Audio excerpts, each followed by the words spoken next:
پاش ئەو هێرشە ناڕەوایەی کە بەداخەوە کۆماری ئیسلامی ئێران کردیە سەر هەرێمی کوردستان و بە دیاریکراویش سەر هەولێری پایتەخت کە بەهۆیەوە شەهید و برینداریشی لێکەوتەوە و مناڵێکی کە لە تەمەنی پەپولەشدا بوو ئەویش تایدا شەهید بوو.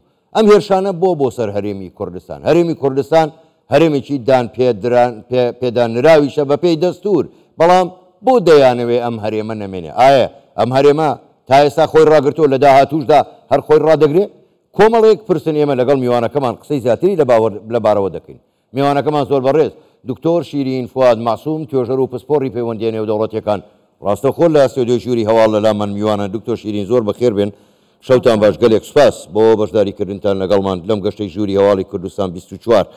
با لەوەوە دەست پێ بکەین. هەرێمی کوردستان لە دوای 91ەوە بۆ خۆی دامەزراوە، ئێستا هەرێمێکە وهەیە و بەپێی دەستوریش دانی پێدانراوە، بەڵام نەیارانی هەم لە دەرەوە هەم لە ناویشەوە بە بەردەوامی هەوڵیان داوە ئەم هەرێمە نەمێنێ. چی وای کردو ئەم ماوە زۆرە ئەم چەندین ساڵە هەرێمی کوردستان خۆڕاگر بێ و تا ئێستاش لەسەر پێی خۆی ڕاوەستاوە؟ سپاس بۆ پرسیارە دەرچاو کو جوابی دەدەمەوە. با باسی جوغرافێتی مەنتقەکەت بۆ بکەم. جوغرافێتی کوردستان هەموو دەزانین مەنتقەکی شاخە، کوردستان دەورە پشتی هەموو شاخە. ڕاستە ئەوە ئێمەی پارێزیە، یعنی ئێمە دوژمنەکانمان تا ئێستا بێمە نەوێرایە لەبەر ئەو شاخانە. باشە ڕاستە هێرشیان کردیە بە تیارەوەەوە، بەس ئەوە دائیمە نەتیجەکانی مەحدودە. ئەوە ئێمەی پارێزیە، بەڵام ئەو شاخەش ڕاستە ئێمەی پارێزیە، ئێمەی پاراستووە وەکو مجتەماعەتی کوردی وەکو نەتەوەی کوردی، بەڵام لەلایەکی دیکەشەوە نەگەتیڤ بووە. سەبەب کورد قەت یەک نەبووە لەبەر ئەو تەبیعەتە شاخاوی. باشە لە سەرەتای مێژوو ئێمە دائیمەن ئیمارات بووین، یعنی ئیمارەتی فلان و ئیمارەتی فلان و ئیمارەتی فلان، قەت نەبووە شتێک بە ناوی کوردستانی گەورە. بەتەنها شاخەکان بۆ دکتۆر ببوورە یاخود هەستی نەتەوایەتی ئەو شاخەیە. ئەو شاخە تەمان جوغرافێتی مەنتقە تەئسیر دەکات لەسەر تەبیعەت، لەسەر اقتصاد، لەسەر مێژوود ئەو مەنتقە. ئێمە ئەو تەبیعەتە شاخاویە وای لێ کردینە، ئێمە ئەو هایانی دابڕین لە یەک و ئەو شەورەمان نەبێت کە پێویستە ئێمە یەک بین.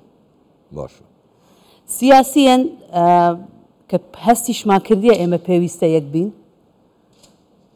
دیسان ئەو فکرەی شاخ و فکری عشائری تەئسیری لێکردینە. باشە ئەحزابەکان زۆر جاری وایە شخصیاتی وای تێدا بۆ بەس بە فکری عشائری. دەڵام لێرە دەرێن فکری عشائری نارێن بە نەگەتیڤەوە.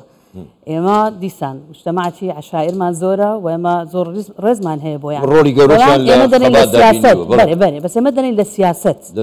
ئەگەر دەتەوێت دەوڵەت دروست بکەی نابی بەو فکرە. زۆر باشە. و ئەو شاخەوەکو گوتم ڕاستە ئێمەی پاراستووە بە سەلایەکی دیکەشەوە. چاکە دکتۆر شیرین باشە، وەکو گوتم هەرێمی کوردستان دەوڵەت نییە، بەڵام ئێستا حاڵەتێکی تر هاتوۆتە پێشەوە، ینی دەکرێت ئێمە سوود لە نەرمەهێز یاخود چۆن سوود لە دیبلۆماسیەت ببینین. مەسرور بارزانی سەرۆکی حکوومەتی هەرێمی کوردستان لە داڤۆس قسەیەکی زۆر گرنگی کرد، گوتی لێمان گەڕێن لە وڵاتی خۆماندا بژین و وڵاتی خۆمان پێش بخین، چۆن سوود لە دیبلۆماسیەت ببینین بۆەوەی لێمان گەڕێن لە وڵاتەکەی خۆمانە لە هەرێمەکەی خۆمانە بەشێکیشی لە عێراق. خۆی ڕاستە ئێستا حالیان ئەو چەند حرەکەیە کرایە،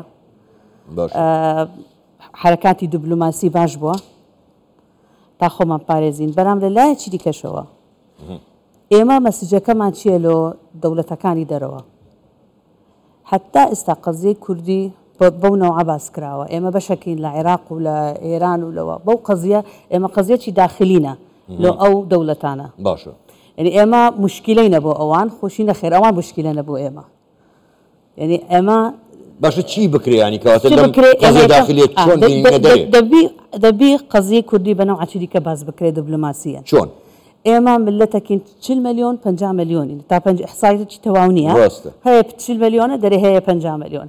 ئێمە قەزیەکمان هەیە، قەزیەکمان هەیە دەرێ ئەو ملەتە بێ دەوڵەتە، دەبی ئیشی بۆ بکەین. ئێمە حەقی خۆمان وەرنەگرتیە لەو دەوڵەتانەی کە لێی دەژین، حەقی خۆشمان وەرگرتیبی حەقەکە موقەتە و دائیمەن علاقەی بۆ بەوەی بە علااقەتمان کووە لەگەر حکوومەتەکەی کە بابرین حکم دەکات لە وڵاتەکەی ئێستا کە زۆر کەسێ دەرێن ئەمریکەکان مەسەرن دەرێن باز دەکەن ئەمریکا ئەنگۆ چتان دەوێت لەوەی زیاتر کوردی عێراق ئەنگۆ سەرۆک کۆمار کووردە چەند وەزیری کوردتان هەیە ئەوە معنای نێنەوە حەق خۆمان وەرگرتیە ئێمە ڕاستە وەکو ئەحزابی عێراقی حەق خۆمان وەرگرتیە بەس وەکو ملت حەق خۆمان وەرنەگرت زۆر باشە دکتۆر ئێستا دوای ئەم هێرشەی کە لەلایەن کۆماری ئیسلامی ئێرانەوە بەداخەوە کرایە سەر هەرێمی کوردستان و شەید و برینداریشی لێکەوتەوە ئێستا تا ڕادێک دەنگدانەوەیکی گەورە ئیدانەیەکی گەورە بۆ ئێران هاتۆ جۆرێک لە هاوسۆزی هاوخەمی قسەکردن ئیدانەکردن لەوەی کە ئەبێ هەرێمی کوردستان گەلی کوردستان بپارێزرێ ئەمە دەمانگایەنە تێکۆ چۆن دەتوانین ئەم ئیدانەکردنە بۆ پاراستنی هەرێمی کوردستان بەکاربێنینەوە خۆی ئیدانەکە باشە لەلایەک دیبلوماسیە باشە کە ئیدانەی ئێران دەکرێت بەس کوردیش دەبی یەکشت تێبگا ئەو شەڕە شەڕی کورد نییە ئەو شەڕە مابەینی ئەمریکا و ئێرانە بە شەڕەکە لە کوردستان دەکرێت بۆ ئەیانەوێتێ ئێمە تێوە بگلێنن علاقەی نیە بە ئێمە هیچ علاقەی نیە بە ئێمە بەس ئێمە حدودمان نێزیکە لە ئێران ئەوان دەسەڵاتیان هەیە لە یەمەن عینی شش شەڕەکەی دەبنە یەمەن دەسەڵاتیان هەیە لە غەزە شەڕەکەی دەبنە غەزە علاقەی نیە بە کورد بەس ئێمە نەکبەتی ئێمە مە جوغرافیەکەمان ئێوەیە لەوەینە نێزیکین لە زۆر باشە دکتۆر ینی پرسیاریش کە دێتە گۆڕێ ینی بە درێژایی مێژوو بە واز لە هەموو شتەکان بین بە درێژایی مێژوو کورد هیچ وەختی یەک بست خاچی کەسی داگیر نەکردو هیچ وەختێ نەبووە بە مەترسی بۆ سەر هیچ وڵاتێک بەیانی لەگەر لە مێژووی کۆنیش نەبێ مێژووی تازە خۆ کۆماری مەهاباد هیچ مەترسیەکی نەبوو تەنها کۆمارێکی ئۆتۆنۆمی بوو ڕووخاندیان ئێستا ئێمە هەرێمێکیشمانەیە دەستوریە ینی بۆ لێ ناگەڕێن ئەم هەرێمە کە لە ناو عێراقیشدایە بە ئازادی بژی بۆ دەیانێ قەیرانی بۆ دروستکە دیسان دەڕێمەوە گەمەکە بەس ئێمە نییە گەمەکە گەورەترە بەس ئێمە یەکێکین لەوانەیە کە لە ناوچەکەینا و لەبەر زعیفین مقارنەتەن بەو دەوڵەتانەی لە دەور و پشتمان هەتا ئێستا کە دەوڵەت نینە ئێمە ڕاستە هەرێمین و لە دەستور نووسرایە بەس باش ئەگەر چ شتێک احتیمالە خوانەکە سپینە تێکچی زۆر باشە کەواتە کە دکتۆر ینی چه لۆمەیە یا چه ئەرچێکەکوێتە سەر لایەنە سیاسیەکانی هەرێمی کوردستان بۆ ئەوەی بتوانن هەم کۆدەنگی دروستکەن لە هەمان کاتیشدا ئێمە پێویستمان بە لۆبیەکەیە چۆن ئەم لۆبیە دروستکەین تکایە یەک بن ئەخر بەتکایە نابێ مێژوو هەیە هەرڵێن یەک بگرن مشکلە یەک بگرن یەک مشکلەی ئێمە شتی شخصی دێتە ناو سیاسی ئێمە مەسەلەی سیاسی هەیە حزب حەق خۆتە حزب ڕۆ تەشکیلکەی بڕۆ سپینەکە دە حزب دابنێ لە کوردستان بەس ئێمە مشکلەکمان هەیە پێی دەڵێن مشکلەی کورد هەتا ئێستا کە ئێمە حەق خۆمان وەرنەگرتیە کەی حەق خۆمان وەرگرت حەجین بڕۆ ئەو نەوع شەڕانە بکەی ئێستاکە بڕۆ لە کاتی انتخابات بڕۆ شەڕی حزبی خۆت بکە بەسە کە دەگاتە لۆبیینگ ئێمە دەبی یەک دەنگ بین دەبی یەک کەس هەبی یەک کەس هەڵبژێرین بە ناوی ئێمە قسەکە ئەو کەسە زۆر کەس هێستا پێی ناخۆشە قسەی دەکەم فلان کەس دەرێ مەسەم دەرم کاک مەسعود دەبەر ئەو ساو شخصێتە زعیمە لەسەر دەزانم زۆر قسە دەرێن دەرێن لۆ دەری کاک مەسعود باشە شخصێتە چی دیکەم بۆ بینن هەتا هەموو کورد متفقە لەسەری کە دنیا دەیناسی کە دنیا دەیناسی وەرن من نارم لێرە ئەو ڕۆکەن قسە ناکەم نارم کاک مەسعود با برێم شخصێک بابێ بەس بە ناوی ئێمە قسە بکە قسەمان یەکبی زۆر باشە ئێمە حتا کە لۆبی دەکەن لۆبی حزبی دەکەین ئێمە لۆبی ناکەین لۆبیشی ناکەین نەخێر ئێمە لۆبی بۆ حزب دەکەین زۆر باشە دکتۆر شیرینانی دوپرسیار کاتم زۆر کەم ماوە بەرێ تۆ ئاماژەتان بە یەکشت داوتتان ئەو ململانین لە ڕۆژهەڵاتی ناوەڕاست هەیە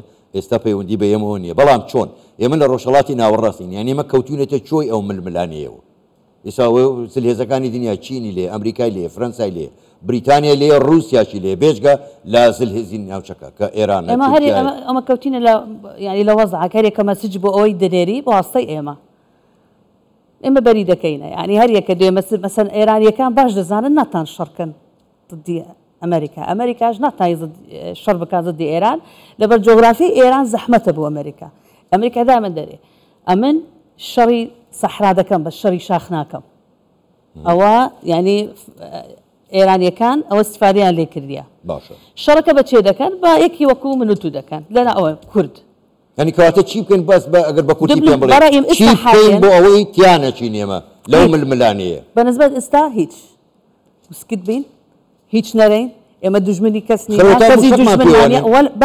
بەس یەک دقە بەس چییە؟ حرەکەتی دیبلۆماسی بکەین باشە. ئەو حرەکە دیبلۆماسیە لەگەر ئێران تورکیا دەوڵەتەکانی دەورە پشتمان دەوڵەتەکانی دەرەوە پێیان بگەین قەزیەی ئێمە چییە؟ ئێمە قەزیەی 40 ملیۆن کەسە باشە. نە قەزیەی 5 2 3 4 ملیۆن ئەوی تەوزیعکرایە لەو دەوڵەتانە. زۆر باشە دکتۆر شیرین بەڕاستی پرسیار زۆر بوو کاتمان هەر ئەوەندەی ئیشەڵا بۆ کاتێکی تر بە تێر و تەسەلی لەسەر و بابەتە قسەکەین. زۆر بەڕێز دکتۆر شیرین فواد ماسووم تێژەر و پسپۆری پەیوەندی نێو دەوڵەتیەکان گەلێک سوپاس بۆ بەشداریکردنتان لەگەڵمان. سوپاس بۆ ئێوە شەوتان باش.